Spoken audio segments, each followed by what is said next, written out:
what makes this CD special is the fact that it represents two periods from Bob's relationship with the Vanguard Jazz Orchestra. In fact, 4 of the charts are from the days with Mel Lewis.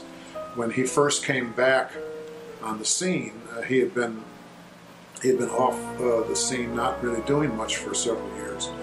And when Thad Jones left Thad and Mel, Mel asked Bob to come in as musical director, and Bob wrote some great music that at the time for me was really mind-opening and ear-opening. You know, I was playing piano with the band, and a lot of the music that he wrote back in those days, by which I mean the early '80s, really opened me up to a lot of new ideas. And Skylark is the first thing that he brought into the band after rejoining the band.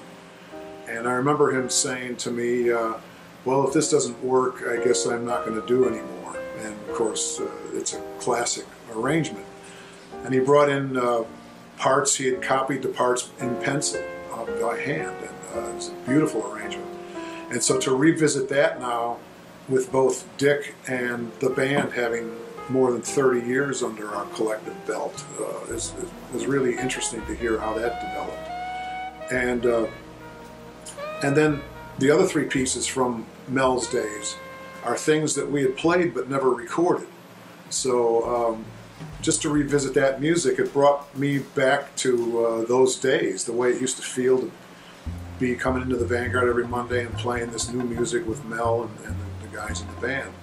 And I think the music is really, in a way, it represents a continuum from some of the earlier things he had written for the band, especially XYZ, which is a blues, and it's a 12-tone thing, but it's kind of the next step after ABC Blues.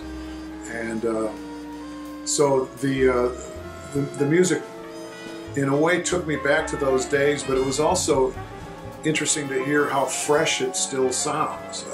It doesn't sound like period pieces, you know. It sounds really like he had just written it, and of course that's not the case. He wrote it some time ago.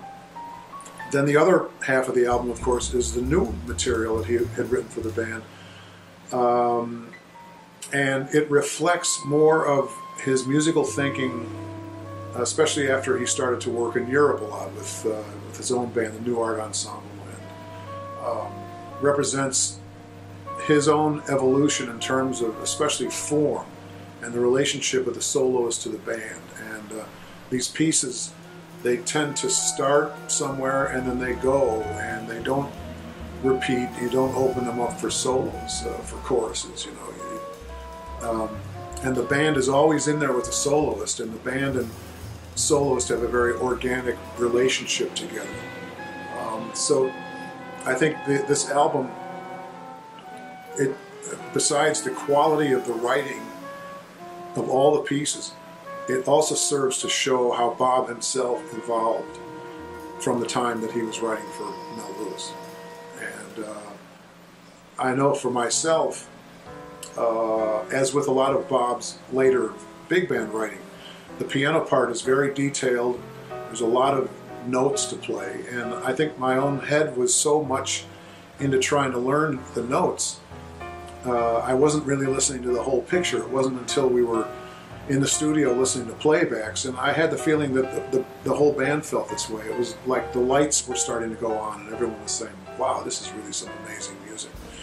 And of course, the other side of this whole CD, besides Bob, is the band.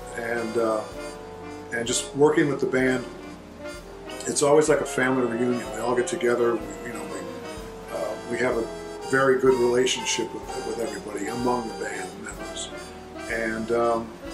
And everyone brought their A game to the studio for this one. I'm sure of that. And the solos are terrific. And Bob wrote the pieces for these soloists, for Gary and Ralph and Scott and Rich and Dick.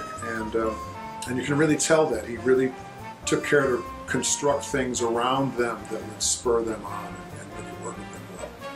So to me, it's a very special album.